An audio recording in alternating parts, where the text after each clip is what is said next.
Shows the incredible poor taste, and there is nothing this woman won't do to chase a headline. And I think it's an absolute disgrace that Harry is not standing up and saying, enough's enough, Meghan, that is just one step too. Is that what the next ploy is going to be? Let's launch some champagne to mark Diana's anniversary. And at this point, I would not put it past her. Just when you thought Meghan Markle couldn't possibly outdo herself, she delivers a move so breathtakingly tone-deaf, so exquisitely self-absorbed, that even her staunchest critics did a double take. Picture it. July 1st, a date etched into the hearts of millions as Princess Diana's birthday. A day of remembrance, reflection, and respect. But this year, Meghan chose this moment to pop open a chilled bottle of her freshly minted, as ever, Rosé, complete with a flippant Instagram caption that read, "Just one more sleep till the poor Rosé joins the party tomorrow. Cheers!" Hold up. This is where it gets insane, because behind that breezy post lurks a far darker story, one that ties Harry's private pleas to Meghan's calculated branding and a haunting disrespect that echoes far beyond a simple wine drop. Meghan wants people to start telling the truth. The truth is, your wine sucks. All your products suck. But launching an alcohol product on Princess Diana's birthday, it's not tone deaf, it's incredibly insensitive. Princess Diana passed away from a drunk driver. Yeah. I mean, does Meghan not understand? Or is she doing this on purpose? You've probably seen the headlines, but you don't know the half of it. For years, Meghan has wrapped herself in Princess Diana's legacy like a velvet cloak, evoking sympathy, demanding parallels, leaning on the Diana narrative every time she needed to reposition herself in the public eye. From tearful interviews to Netflix documentaries, the shadow of Diana has been a constant fixture in Meghan's quest for attention and legitimacy. And yet, somehow on this day, Diana's birthday no less, she conveniently forgot that timing matters. This isn't just poor optics, it's a PR catastrophe dressed up in designer florals and pastel filters. The other thing I just found so astonishing about the wine launch specifically is that she's forcing people to buy a minimum of 3 bottles. For $90. It's greedy, it's encouraging binge drinking. Imagine the precision that went into this launch. The staged garden stroll, the curated aesthetic of floral ice cubes, the rehearsed, casual but perfect lean-back pose. But supposedly, Meghan just forgot what day it was? Sure, Jan. The truth is, this was no accident. And it marks a new chapter in the saga of a woman who seems determined to court controversy at every turn. And then there's Harry. Insiders say he was devastated, blindsided even. According to reports, he allegedly begged her, please, not on Mummy's birthday. His request was simple, heartfelt, almost childlike. But Meghan's alleged response? It's a wine launch, not a memorial. That cork didn't just pop. It exploded, and it left Harry caught between the legacy of the mother he adored and the relentless ambitions of the wife he can't seem to say no to. But here's the kicker. You probably think this is where the story ends. You're wrong.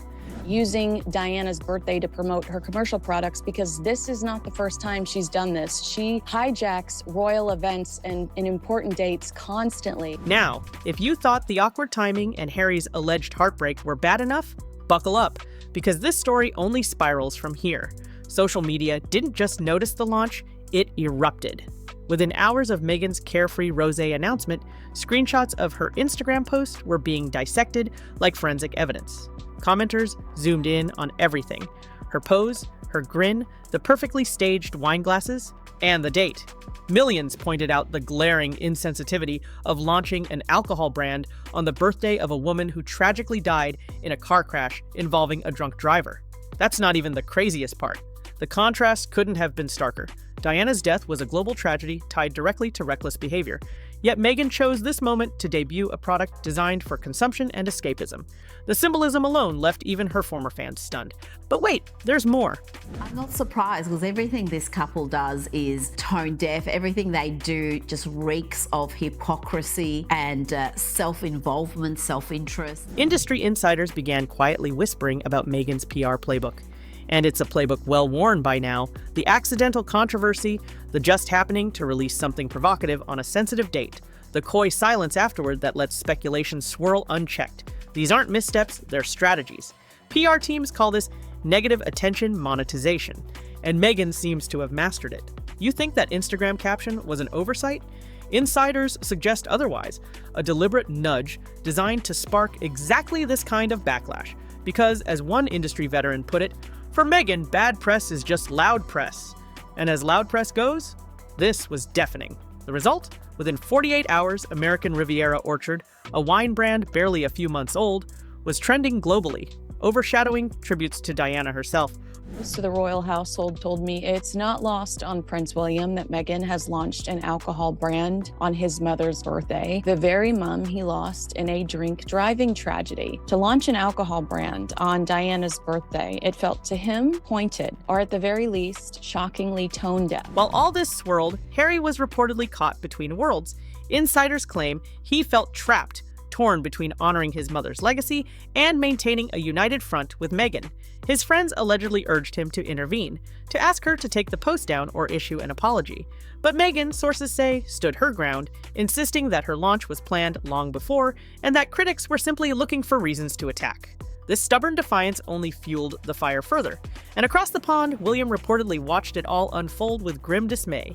Imagine being William, grieving, dignified, and watching as his late mother's birthday became the backdrop for yet another Markle media spectacle. The silence from Kensington Palace was telling. No statement, no comment, just a stony refusal to engage with what many saw as a calculated provocation. And if you think that was the extent of the fallout, think again, because what happened next will shock you. But first, you need to understand just how deep this controversy goes. Here's where it truly starts to unravel. Maybe if she had said, okay, look, I didn't realize this was a coincidence and, we just had our launch already planned, or we're going to push it back a day or something like that. But it's like, no, this is actually her tribute to Diana who was killed by a drunk driver. She's proud of it. That was the briefing to Hello Meghan. In the days following the Rosé launch, eagle-eyed observers began digging deeper, and what they uncovered added an entirely new layer of intrigue to this saga. For starters, multiple royal commentators pointed out that Meghan's As Ever wine wasn't just an independent vanity project, it appeared to be carefully positioned as a rival to Prince Charles's long-established Highgrove wine collection. Think about that. While King Charles has spent years quietly cultivating his organic vineyard, donating profits to charity, and preserving tradition, Meghan suddenly emerges with a slick lifestyle brand selling premium rosé with no clear vineyard and no legacy, just aesthetics. That's not even the craziest part. Some insiders suggested this wasn't an accidental overlap, but rather a strategic positioning designed to provoke comparisons between Meghan's Montecito glamour and Charles's dignified English heritage brand. You think that's bad? Keep listening. And the thing is, this guy is cucked now because he's not making any money. Yes. And so he has to do. She's saying, look, this is Netflix, baby. You're out of it. This is our money maker. This is paying for security. This is what's going to pay the mortgage. So you got to go along with it. Meghan's wine launch was accompanied by a carefully curated set of images. The now infamous parking lot strut, where she leaned unnaturally backward as if defying gravity itself. Social media users mocked her posture relentlessly, comparing her to a mannequin being wheeled downhill. But buried within those photos was an even bigger clue. Visible in the background of one image was a bottle of wine chilling next to what appeared to be a handwritten note. A note that, upon closer inspection, seemed to bear the phrase, "Cheers to legacy." Was this a subtle jab at the royal family's obsession with lineage and history? Some think so, and the theory quickly gained traction online. Meghan, it seemed, wasn't simply launching a product. She was launching a cultural critique disguised as a lifestyle brand. And Harry? The revelations just kept piling up. Friends close to the couple reportedly described a growing rift behind closed doors. Forced customers to buy at least 3 wine, which also artificially pads out all the numbers. This venture will fail if she doesn't get her act together when it comes to stocking your product. While Meghan basked in the attention, both good and bad, Harry was allegedly feeling increasingly isolated. Sources claim he reached out to former royal aides, seeking advice on how to navigate the PR disaster that had engulfed them. But there was no easy fix. He's trapped, one insider told British tabloids. He's realizing that every move they make becomes a spectacle. And this one hit especially close to home because it wasn't just about him, it was about his mother. Even Meghan's own allies were reportedly divided. Some admired her audacity, calling it bold, unapologetic branding, while others privately questioned her judgment. And that's where this story turns a corner, because just as the backlash reached fever pitch, another bombshell dropped. In the next act, we'll peel back the final layer, the internal struggle within Meghan and Harry's team, the secret crisis meetings, and the shocking statement that blindsided even their closest advisors. And then, Angela, also there were issues in terms of the refunds anyway, because Royal Daily Tea posted update on my as ever refund. Apparently, Meghan Markle is only giving out partial refunds, keeping shipping charges for items you never fulfilled nor shipped to your customers. Pretty good grift game there. As the backlash against Meghan's Rosé launch intensified, her inner circle reportedly descended into chaos. Multiple sources suggest that behind the scenes, frantic crisis meetings were convened as senior advisors tried to manage the fallout. But there was a split. While some advisors urged a swift public apology, suggesting Meghan issue a heartfelt statement, acknowledging the poor timing and reaffirming respect for Princess Diana's legacy, others advocated a double-down strategy. They argued that the controversy was fueling publicity, driving global brand awareness for as ever, and that to backtrack now would appear weak. The result? Paralysis. For days, no statement was issued. Meghan and Harry went radio silent, allowing speculation to spiral wildly out of control. Meanwhile, insiders claim Harry was growing increasingly despondent. Friends described him as haunted by the optics. His late mother's birthday, a brand new alcohol product, and a tidal wave of criticism engulfing both him and his wife. One particularly damning report suggested Harry privately confided to a friend that he felt played, that Meghan's obsession with her brand had crossed a line he couldn't defend. And across the Atlantic, the British press was having a field day. Tabloid front pages featured side-by-side images of Diana's most iconic moments next to Meghan's wine launch, framing the entire debacle as the ultimate act of disrespect. How is this legal or ethical? And according to Taz had a theory on this, Angela. She said so she's used the same scam as last time, takes too much money for products she doesn't have. So I mean, this jam scam is just getting worse by the day. Even normally restrained commentators weighed in, with one royal biographer describing the timing as cruelly insensitive at best, calculated at worst. But that's not even the most shocking part. As Meghan's silence continued, an unexpected voice entered the fray, a former Kensington Palace staffer who broke ranks to give an anonymous but blistering interview. This insider alleged that Meghan had always viewed Diana's image as a narrative tool, something to be deployed when it suited her brand and disregarded when it didn't. The staffer claimed that there were internal debates dating back years about Meghan's strategic invocation of Diana's name and legacy, and that this latest misstep was simply the culmination of a long-standing pattern. The implication was damning, that Meghan's entire association with Diana's memory had been, from the start, a cynical branding exercise. And here's the twist that blindsided even Meghan's closest confidants. In the middle of this storm, her PR team quietly circulated talking points to media allies, suggesting that critics were weaponizing Diana's memory to attack Meghan unfairly. This audacious reframing enraged royal watchers further. Instead of de-escalating the controversy, it poured gasoline on the fire. Social media exploded again, this time with hashtags accusing Meghan of gaslighting the public. And if you think that's where this crisis peaked, think again, because what happened next would send shockwaves through the Sussex brand and leave even die-hard supporters questioning their loyalty. And then, silence. After days of escalating backlash, crisis briefings, and social media meltdowns, Meghan Markle and Prince Harry simply vanished from public view. No statement, no apology, no clarifying interview.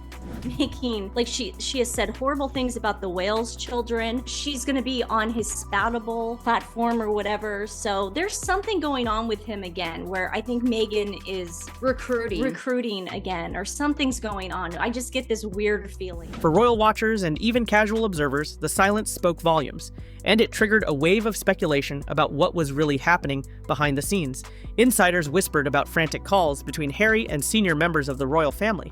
Some reports even suggested that Harry privately reached out to Prince William in an attempt to de-escalate tensions, though sources close to William claim the future king's response was icy at best, reportedly telling confidants that the entire debacle was predictable and pathetic. But here's where the fallout became even more severe. According to industry insiders, Meghan's American Riviera orchard venture was not only being dragged in the court of public opinion, it was being quietly blacklisted by elite distributors who saw the controversy as brand poison. One major retailer reportedly pulled out of a tentative deal to stock as ever Rosé, citing reputational risks. At the same time, prominent lifestyle influencers, many of whom had initially been tapped to promote the wine, quietly distanced themselves, some deleting posts, others declining sponsored partnerships. It was radioactive, one LA-based marketing executive admitted. Nobody wanted to touch it after that. And in a further blow, leaked reports from within Meghan's own team revealed that staff morale had plummeted, with one anonymous employee describing the atmosphere as tense, chaotic, and desperate. But this wasn't just a story about one launch gone wrong. The deeper issue was how it exposed a glaring flaw in Meghan's approach, the willingness to leverage Diana's legacy when it suited her narrative and disregard it when inconvenient. Fans who had long supported the Sussexes began voicing disappointment online, with hashtags like #Respect Diana and #ToneDeaf trending gaining traction globally. And all the while, Kensington Palace maintained its studied silence, an unspoken rebuke far more powerful than any formal statement could have delivered. The question now looming over Montecito was clear. Had Meghan finally crossed a line from which her carefully curated brand could not recover? In the end, this wasn't just a wine launch, it was a respect drop, a dignity drop, a common sense drop. Meghan Markle had reminded the world once again that for her, there may be no such thing as bad press, only loud press. But this time, even her loudest critics were stunned by the sheer audacity of the move. So here's where we leave it, for now. What happens next is anyone's guess. Will Meghan double down as she has in the past? Will Harry finally draw a line in the sand? Or will this quietly fade, only to resurface the next time the Sussexes crave attention?